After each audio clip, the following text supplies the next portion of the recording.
Hello everyone, welcome to the pre-secure for the 1st July 2024।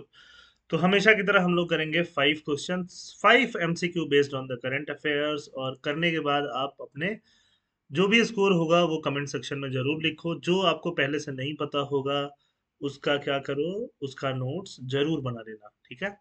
Starting with the first question, which of the following statement is are correct about the discovery made by Professor Dhruva Jyoti Saikia and Professor Vaidehi S. Palia। क्या discovery किया है उन लोगों ने?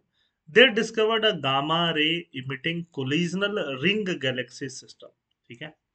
Second, the galaxy system is located around 30 million light years from the milky way, 30 million light years. The name of the galaxy system is cartwheel, है ना, ये भी एग्जाम में अलग से आ सकता है। This is the first ever identification of a collisional ring galaxy system detected in the gamma ray band। कौन से स्टेटमेंट करेक्ट है इसमें से? तो इसमें से चारों स्टेटमेंट करेक्ट हैं। और ये चारों स्टेटमेंट अगर ये आपको नहीं पता है तो पता होना चाहिए। This can be asked in the preliminary examination both APSC and UPSC. ये सारे स्टेटमेंट आप जरूर लिख लेना, ठीक है, नोट्स में। Second question of the day, ये बात करता है FATF के बारे में, फाइनेंशियल एक्शन टास्क फोर्स। ये एक बॉडी है। ये बॉडी कब बनी थी वो बताइए। This body was established in 1989 out of a G7 meeting of developed nation in Paris। Initially the FATF objective was to combat terror financing। After the 9/11 attack, the FATF expanded its mandate to include effort to combat money laundering। Actually ये उल्टा है।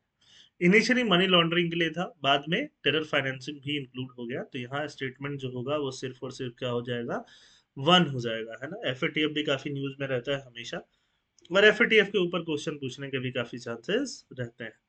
Question 3, how many of the following statement is are correct about the state of emergency in India.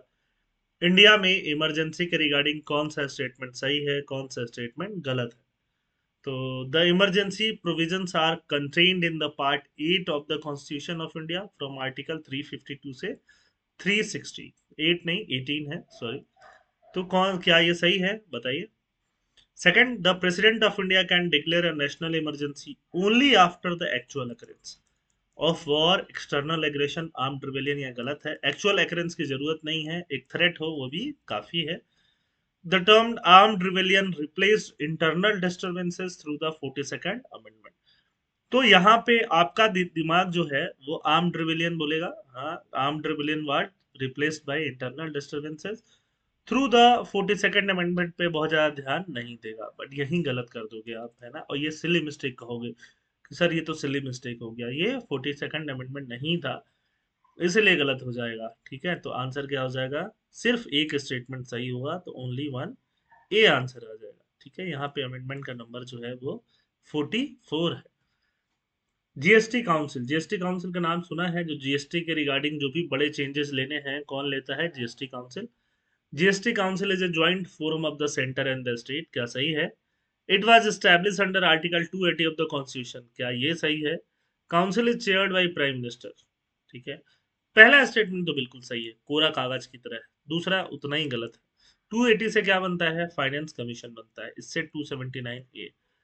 The council is chaired by the prime minister of India. Prime minister of India, इसको जगह हम लोग अगर finance minister रहता, union finance minister, तो सही रहता। Only एक स्टेटमेंट जो है वो करेक्ट है, ठीक है। Fifth, fifth which of the following statement is are correct. यहां से कुछ डाउट हो तो यहां से नोट कर लो, मैं पॉज कर लेना, है ना। चलो, the annual report on international religious freedom is release by the US. Annual report US release करता है क्या इंटरनेशनल रिलीजियस फ्रीडम के बारे में?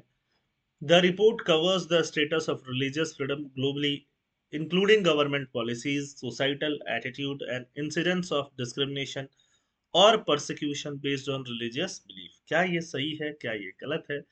अब दोनों स्टेटमेंट को हम कंबाइन करेंगे, दोनों बिल्कुल सही है, और फिफ्थ का आंसर जो हो जाएगा वो हो जाएगा सी हो जाएगा।